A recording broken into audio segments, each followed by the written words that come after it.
여러분 안녕하세요. 솔쌤입니다. 화요일 수업 한번 진행해 보도록 하겠습니다. 오늘은 본격적으로 김훈 작가의 자전거 여행 책으로 들어가 보는 시간 가져보도록 할 텐데요. 그 전에 여러분들이 책의 표지 그리고 차례 그 다음에 작가에 대한 정보를 통해 글의 내용을 예측한 부분 함께 살펴보고 넘어가도록 하겠습니다. 자, 앞으로 이어지는 책 내용을 통해 여러분들이 과연 정확하게 예측했는지 생각해보며 읽어보는 것도 좋을 것 같습니다. 자, 지금 응답 인원수가 28명인데 지금 시간이 오후 3시 25분이니까 양호한 수준입니다. 저녁 때까지는 모든 학생들이 다 과제를 제출하리라 믿어 의심치 않습니다. 자, 우리 넘어가 보시면 금요일 과제 진행 상황까지 한번 체크가 되었고요. 첫 번째, 오늘의 과제 1번입니다. 책의 표지와 제목을 보고 어떤 내용을 담고 있는지 추측해 본 내용이었는데요. 많은 친구들이 생각보다 처음에 글씨체를 보고 분위기가 어두울 것 같다는 생각을 했나 봐요. 이 부분도 선생님한테는 되게 새로웠고요. 긴 글 한번 볼까요? 자, 읽어보겠습니다.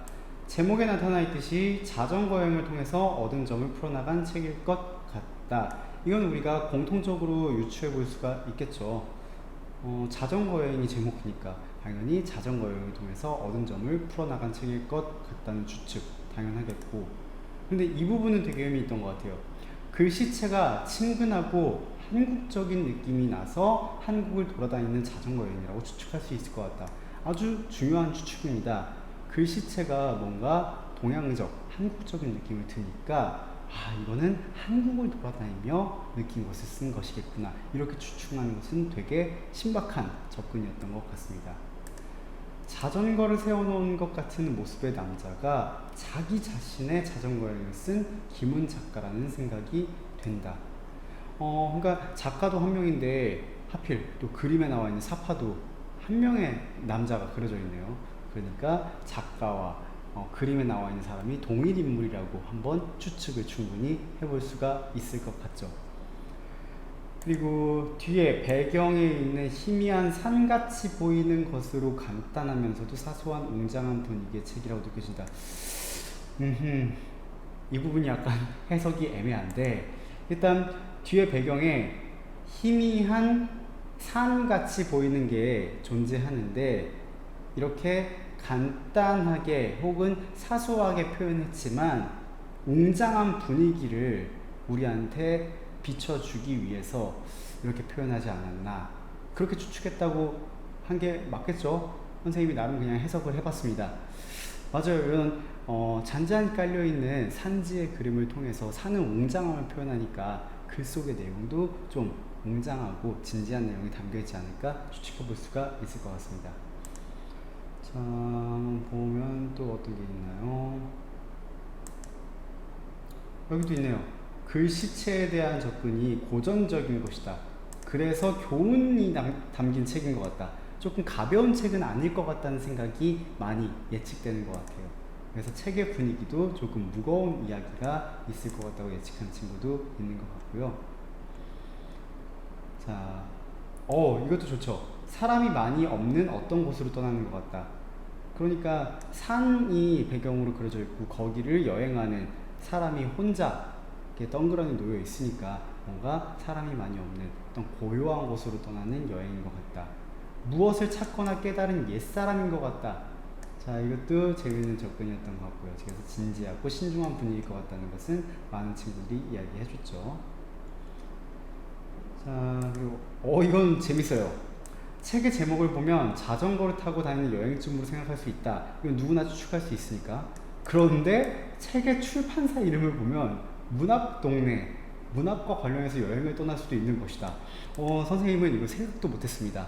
자, 아주 훌륭한 조건입니다. 그래요. 이게 문학동네라는 출판사에서 나왔으니까 이게 문학과 관련된 어떤 문학적인 이야기를 찾아나가는 그런 여행일 거라고 추측을 해볼 수가 있을 것 같죠. 최종적인 결론은 한 남자가 자전거를 타고 산으로 문학적인 여행을 간다고 볼 수 있다. 굉장히 재밌는 추측이었던 것 같습니다. 자, 그래서 이 정도 제목과 표지를 통해서 되게 다양한 추측을 해줬는데 이제 표지를 보면서도 그 추측의 깊이를 조금 더 심화해 나갈 수 있겠죠. 차례를 보면서도. 자, 차례를 통해서 어떤 내용을 담고 있는지 예측해 봅시다 라고 했는데요. 이 부분이 되게 인상 깊은 친구들이 많은 것 같아요. 노령산맥 속의 IMF. 여러분들이 97년의 IMF 역사적인 사건으로 많이 기억을 하니까 과연 이게 어떤 것인지 궁금해하는 친구들이 상당히 많았던 것 같고요. 자, 한번 좀 내려가 보면 이볼까요? 주인공이 여러 자연을 느끼면서 자전거를 이용해 우리나라 이곳저곳을 누비는 내용인 것 같다. 왜냐면 우리나라의 이곳저곳에 지명이 쭈루룩 나와 있으니까 아마 이렇게 추측하지 않았나 생각을 해보고요. 앞에 예측과는 달리, 그러니까 많은 친구들이 앞에는 조금 어두운 느낌일 것이다 라고 예측을 해줬는데, 밝고 자연과 교감하는 따뜻한 분위기일 것 같다는 것을 소제목을 통해 한번 생각해 볼 수 있었다는 거죠.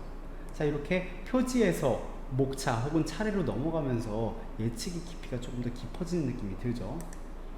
이 친구 훌륭하네요. 흙의 노래를 들어라 라고 했는데 비유법을 써서 멋있는 느낌이 들었다. 흙이 노래한다니 그게 어떤 느낌인지 궁금하고 신비로웠다. 우리가 공부한 비유법을 잘 적용해 주었습니다. 흙의 노래라고 하는 것은 바로 의인법이겠죠. 자, 이런 식으로 우리가 배웠던 걸 복습도 해볼 수 있을 것 같고요. 자, 또 좀 볼까요? 여기도 노령산맥 속에 IMF 인상 깊다는 내용이 나와 있었고요. 하구나 이 여인일인가 시에 적혀있을 법한 표현을 모아서 고전적인 분위기일 것 같다. 그러니까 약간 글이 어려울 것 같다는 추측을 한 친구도 있는 것 같고요. 자, 한번 보면 이것도 인상 깊었어요. 전체적으로 자전거 여행을 하면서 장소에 대해서 쓴 것 같다. 그러니까 우리가 공간에 대해서 이야기를 한 것처럼 작가도 어떤 공간이나 장소에 대해서 이야기를 한 것이 아닌가 추측을 해봤다는 거고요. 비유 표현이 많고 신비한 분위기이다. 그리고 이거 숲은 숨이고 숨은 숲이다. 나무가 산소를 만드는데 이렇게 숨으로 표현하니까 한 번에 와닿는 것 같기 때문이다. 선생님도 평소에는 그냥 스쳐 지나가면서 소제목을 읽었는데 이 친구의 감상을 읽고 다시 한번 제목을 보니까 정말 그렇겠구나. 나무가 산소를 만드니까 이렇게 표현하는 게 훨씬 더 신박하게 우리한테 와닿을 수 있겠구나. 그렇게 느껴졌던 것 같습니다.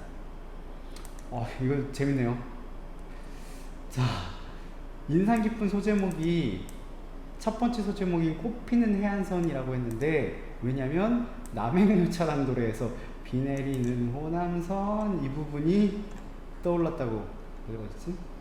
자, 이런 가사가 생각이 났기 때문은 아니라고 하죠. 그래도 약간 비슷하네요. 꽃피는 해안선, 비 내리는 호남선. 센스 있는 내용이었습니다. 자, 딱 소제목을 보고 자전거를 타고 넓은 바다를 보면서 해안도로를 달리고 있는 상상을 했는데 너무 상쾌하고 좋을 것 같기 때문이다. 선생님이 이거 보니까 갑자기 왠지 제주도에 가서 자전거를 타고 싶은 느낌이 팍 들었습니다. 여러분들은 어떻게 느낄지 궁금합니다. 자, 마지막 글쓴이에 대한 정보를 통해서도 추측을 해볼 수가 있었는데요. 이것도 좋네요. 똑같이 늦게 작가를 시작했다는 말이 있지만 자전거 여행은 나의 일생을 보여주려고 한 것 같다. 늦게 시작했다니 말이다. 그러니까 늦게 자기가 작가를 시작한 만큼 자전거 여행을 나의 삶에 비유해가지고 나의 삶을 표현하고 싶지 않았나, 이런 추측을 해본 친구도 있었습니다. 이거는 생각의 깊이가 두드러져서 느낀 점, 이것도 좋네요. 현미경처럼 자신과 바깥 사물들을 관찰하고 이를 언어로 풀어내려고 하는 것 같다. 이런 작가에 대한 정보가 잘 나와 있으니까 아마 이것도 자전거 여행을 하면서 자기가 관찰한 것을 언어로 풀어내려고 했던 것이 아닐까 추측을 해볼 수가 있을 것 같고요. 마지막으로 읽고 볼까요? 선생님도 이야기했던 내용이니까 자동차로 빠르게 지나갈 수 있는 평범한 풍경도 걷거나 자전거를 타고 천천히 보면서 느낄 수 있는 모든 사물에 대해 감정을 표현한 것 같다.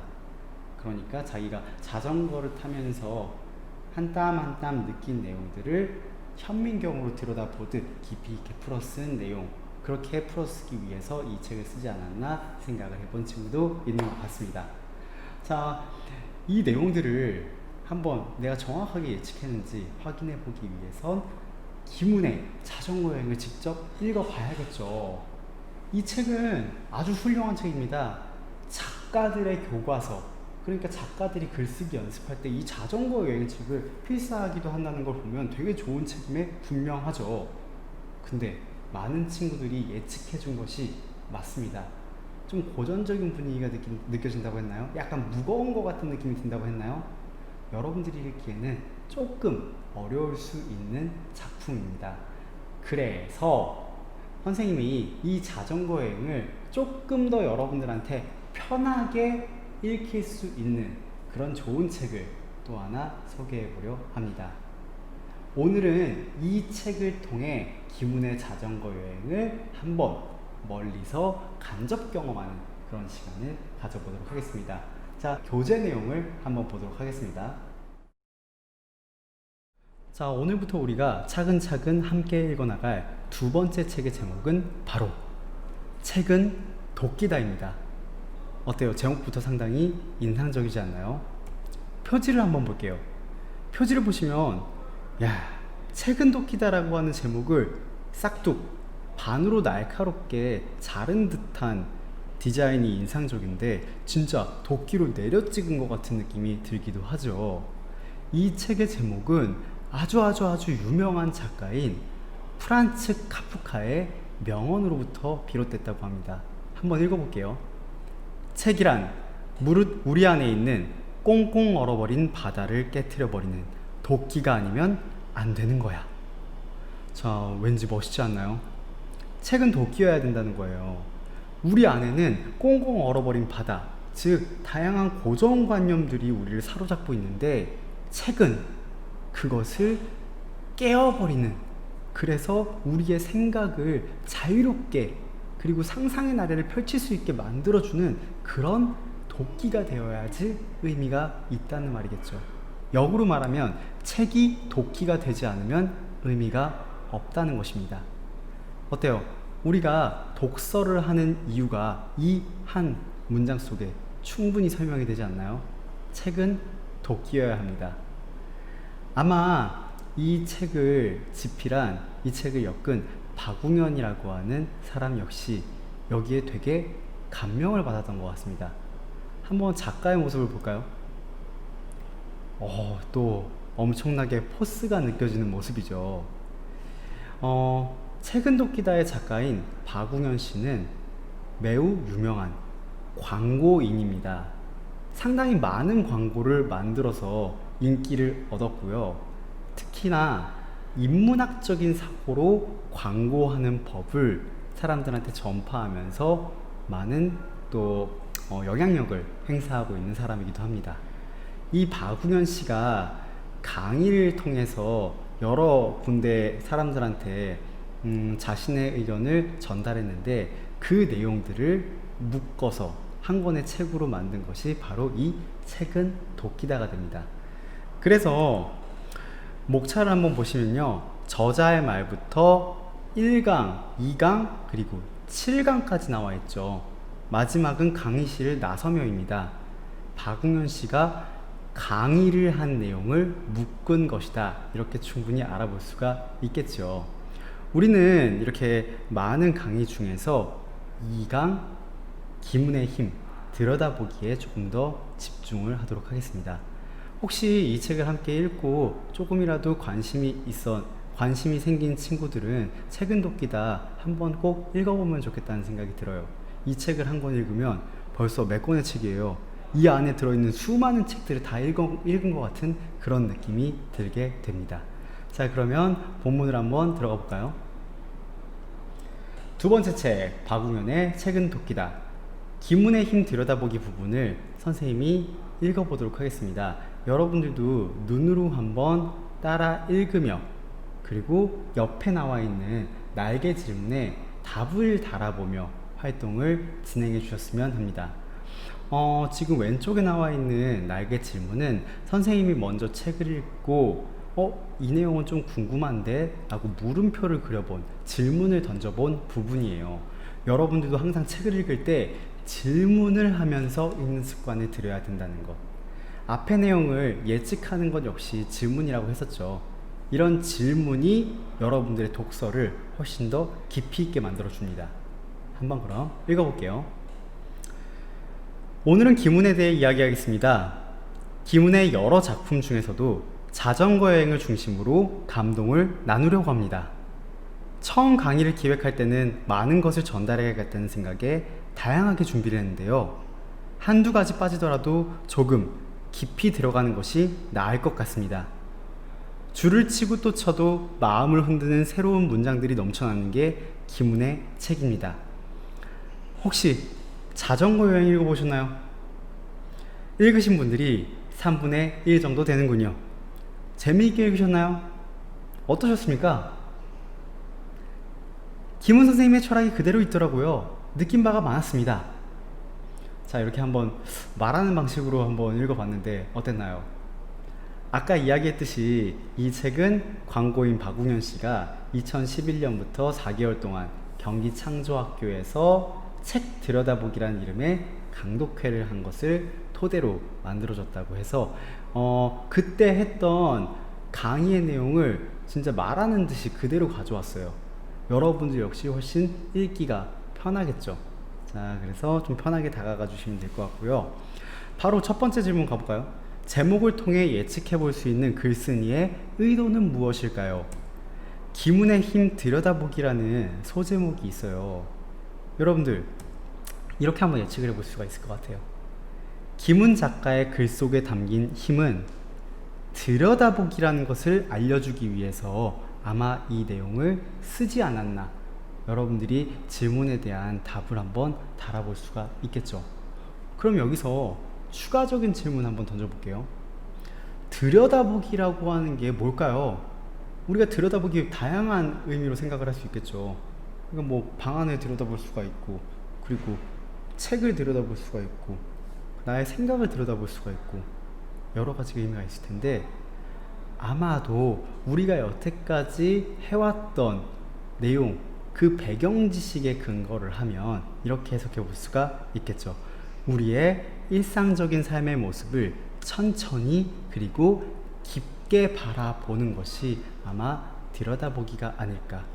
박웅현 씨는 기문 작가의 힘, 그러니까 기문의 글이 갖는 힘이 바로 이런 들여다보기를 가지고 있기 때문이 아닐까 생각하는 걸지도 모르겠습니다. 자, 다음 내용을 보면서 확실히 그 힘을 느껴보도록 할까요? 읽어보겠습니다. 예, 정말 좋은 책입니다. 다들 아시겠지만 기문은 한국일보 문화부 기자였죠. 그때부터 필명을 날리며 유명했습니다. 이후 47의 등단에 2001년 칼의 노래로 동인문학상을 타면서 대중들에게 더 친근한 이름이 됐죠. 칼의 노래는 노무현 전 대통령이 읽었다고 해서 많은 관심을 받으며 기문의 대표작이 됐는데요. 그 전에 책 좀 읽는 사람들 사이에서 먼저 알려진 것이 자전거 여행이었습니다. 이 책은 1999년부터 2년간 전국 산천을 풍륜이라고 이름 지은 자전거로 여행하며 쓴 여행 에세이입니다. 초판 발행일이 2000년 8월 1일입니다. 제가 3세를 샀는데 날짜가 8월 25일이네요. 대단하죠? 26일 만에 3세를 찍었으니 우리나라에서 이 정도 나오면 나오자마자 꽤 많이 팔린 겁니다. 지금 장정이 하드커버로 바뀌었고 꾸준히 사랑받고 있는데 이렇게 좋은 책이 살아남아 있으면 절판될 때와 반대로 마음이 즐겁습니다. 자, 이렇게 글 한번 읽어봤는데 어려운 단어들이 좀 많죠. 이 단어의 의미는 선생님이 밑에다가 정리를 해놨으니까 의미 한번 살펴보면서 책 내용을 읽으면 더욱더 좀 정확하게 내용이 와닿지 않을까 생각합니다.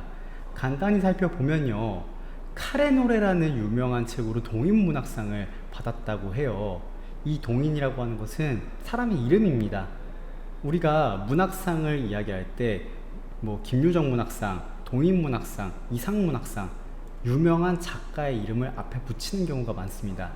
그래서 동인문학상을 수상했다는 거고요. 위에 있는 필명이라고 하는 건 여기 글씨나 글을 잘 써서 떨치는 명예라고 해요. 그러니까 작가들한테는 되게 중요한 것이겠죠. 노무현 전 대통령이 카레 노래를, 그러니까 이순신 장군의 이야기죠. 이것을 읽었다고 해가지고 또한 화제가 되기도 했다고 하고요. 그런데 이렇게 카레 노래로 뜨기 전부터 책 좀 읽는다, 나 글 좀 쓴다 하는 사람들 사이에서 유명했던 책이 바로 자전거 여행이라는 거죠. 자전거 여행에 대한 소개가 여기 이렇게 나와 있습니다. 1999년부터 2년간 전국 산천을 풍륜이라 이름 지은 자전거로 여행하며 쓴 여행 에세이. 그러니까 2년 동안 전국에 있는 산과 냇가, 산과 들, 어디 바다 막 다 돌아다니면서 보고 듣고 느낀 것을 글로 쓴 거예요. 근데 그냥 돌아다니는 게 아니라 내가 풍륜이라고, 이제 풍륜이라는 게 바람 바퀴라는 뜻이겠죠. 륜은 바퀴 륜자고 풍은 바람 풍자니까. 그래서 바람을 타고 달리듯 자전거를 타고 달리면서 느낀 것을 글로 풀어 쓴 여행 에세이, 기행 수필이다, 이렇게 보시면 될 것 같습니다. 자, 근데 이제 밑에 나온 내용이 이 자전거 여행이 얼마나 인기 있었는지를 증명해 주는데요. 26일 만에 3세를 찍었다. 이게 얼마나 대단한 일인지 여러분들은 감이 잘 안 오시죠? 1세라고 하는 것은 한 번 책을 찍어내는 횟수예요. 그런데 한 번 책을 찍어낼 때 그냥 한 권 찍어내진 않을 거 아니에요. 작가가 책을 쓰면 한 번에 한 1000권, 10,000권 이렇게 찍어내겠죠. 근데 그게 다 팔려야지 2세를 찍고, 그게 또 다 팔려야지 3세를 찍을 거 아니에요. 그러니까 26일 만에 3세를 찍었으면 정말 엄청나게 빠르게 책이 팔린 거겠죠. 베스트셀러 중에서도 베스트셀러가 아닐 수 없습니다. 그리고 요즘에는 하드커버, 어제 선생님이 직접 책 보여줬었죠. 그렇게 좀 두꺼운 양장본으로 다시 한번 출간될 정도로 꾸준한 사랑을 받고 있는 이 책. 자, 자전거 여행의 인기 비결은 그럼 무엇일까요? 일반 기행 수필이 상당히 많을 거 아니에요. 그런데 왜 하필 이 자전거 여행만 이렇게 인기가 좋을지, 여러분들 나름대로의 방식으로 생각을 해주시는 게 우리의 첫 번째 과제입니다. 이건 답이 없어요. 그래서 여러분들이 좀 자유롭게 생각을 해주시면 좋을 것 같고요. 여러분들의 도끼를 딱 내려 찍어서 고정관념을 깨트린 창의성을 기대해 보겠습니다. 자, 그럼 다음으로 한번 넘어가 보도록 하겠습니다. 자, 다음에는 새로운 소제목이 나왔네요. 한 문장씩 짚어가는 아름다움. 먼저 쭉 읽어볼게요. 책을 보기 전에 기문의 짧은 글 하나를 소개할까 합니다. 지난해 덕수궁에서 열린 북 페스티벌에 초대됐습니다. 그때 시민들을 모셔놓고 정관원에서 30분가량 책 이야기를 할 기회가 있었는데요. 짧은 시간이고 열린 공간이라 깊은 얘기는 못했지만 좋은 책들을 소개하면서 기문의 글 하나를 강독했습니다. 여러분들에게도 꼭 들려드리고 싶은 글이었습니다. 자, 여기서 강독이란 말은 무엇이냐면요, 글을 읽고 그 뜻을 밝히는 거래요. 선생님이 지금 하고 있는 게 바로 강독이에요. 차근차근 함께 글을 읽어가면서 뜻을 밝혀가고 있는 것. 그런데 첫 번째 소제목, 그러니까 지금 새로운 소제목이 한 문장씩 짚어가는 아름다움이잖아요. 우리가 매번 소제목이 새롭게 나올 때마다 물음표를 그려봐야 됩니다. 과연 소제목을 통해 추측해 보았을 때 앞으로 이어질 내용이 어떻게 나올지 여러분들은 어떻게 추측되세요? 선생님은 이것을 이렇게 생각해 볼 수 있을 것 같습니다. 아마 김훈 작가의 글이 이제 소개가 될 텐데 그 글을 한 문장 한 문장씩 짚어가면서 읽어가며 그 글 속에 포함된 아름다움을 우리한테 느껴볼 수 있도록 해주겠구나, 이렇게 추측해 볼 수가 있을 것 같아요. 물론 이건 책을 읽은 선생님의 배경 지식 때문인지도 모르겠습니다. 여러분들도 나름대로 이렇게 소제목이 나올 때마다 글에 이어진 내용을 추측해 보면서 읽으면 이어질 내용들이 훨씬 더 머릿속에 쏙쏙 들어오게 된다는 거 다시 한번 짚어두고 넘어갑니다. 자, 그러면 이제 이 박웅현이라는 광고인이 여러분들한테도 꼭 들려주고 싶은 글이 있다고 했어요. 그 글을 소개하도록 하겠습니다. 자, 긴장하세요. 내용이 좀 어렵습니다. 자, 그러니까 한번 최대한 이해할 수 있는지 없는지 스스로를 점검해 보고 이 내용은 다음 시간에 선생님이 해석해 줄 테니까 그 해석을 들을 때까지 여러분 스스로 머리를 조금 감싸매는 그런 시간을 가졌으면 좋겠습니다. 읽어볼게요. 슬픔도 시간 속에 풍화되는 것이어서 30년이 지난 무덤가에서는 사별과 부재의 슬픔이 슬프지 않고 슬픔조차도 시간 속에서 바래지는 또 다른 슬픔이 진실로 슬펐고 먼 슬픔이 다가와 가까운 슬픔의 자리를 차지했던 것인데 이 풍화의 슬픔은 본래 그런 것이어서 울 수 있는 슬픔이 아니다. 우리 남매들이 더 이상 울지 않는 세월에도 새로 들어온 무덤가에서는 사람들이 울었다. 이제는 울지 않은 자들과 새로 울기 시작한 자들 사이에서 봄마다 풀들은 푸르게 빛났다. 자, 여러분 어떠세요? 되게 어렵죠? 자, 첫 번째 문단 보면 첫 번째, 두 번째, 세 번째, 네 번째 네 줄이 모두 다 하나의 문장이에요. 그러니까 엄청나게 긴 문장이 이어지고 있으면서 슬픔과 계속 이야기를 하는데 머리가 아플 지경입니다. 하지만 이거 찬찬히 들여다보면 진짜 어떤 작가들도 이 글을 보면서 대단하다고 놀라지 않는 사람이 없다고 해요. 그만큼 명문입니다. 자, 우리가 이 글의 내용을 조금이라도 이해해 보기 위해서 먼저 해야 될 것이 몇 가지 있습니다.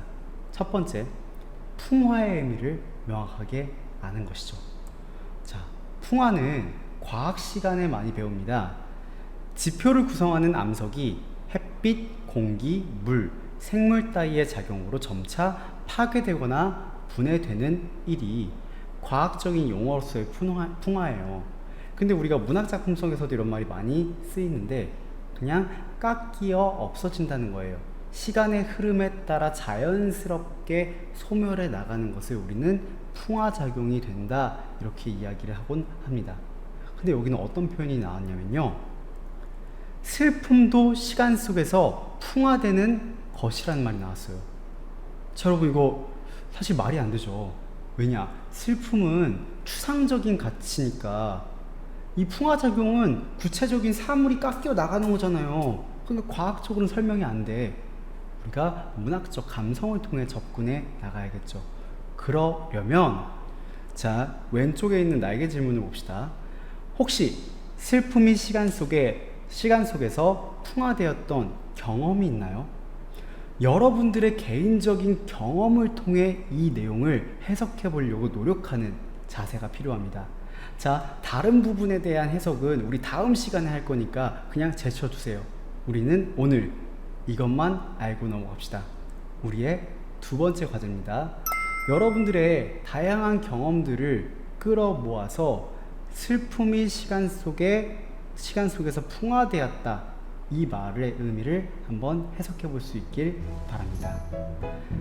자, 오늘 수업은 여기까지입니다. 박웅현의 책은 돕기다를 통해 김훈 작가의 자전거 여행을 한번 살펴보고 있는데요. 우리가 이 책의 내용을 읽어보면서 자전거 여행 속의 그 깊이를 느껴볼 수 있는 시간이 이어지길 기대해 보겠습니다. 자, 그럼 우리 내일 수요일 시간에 다시 인사하도록 하겠습니다. 수고하셨습니다.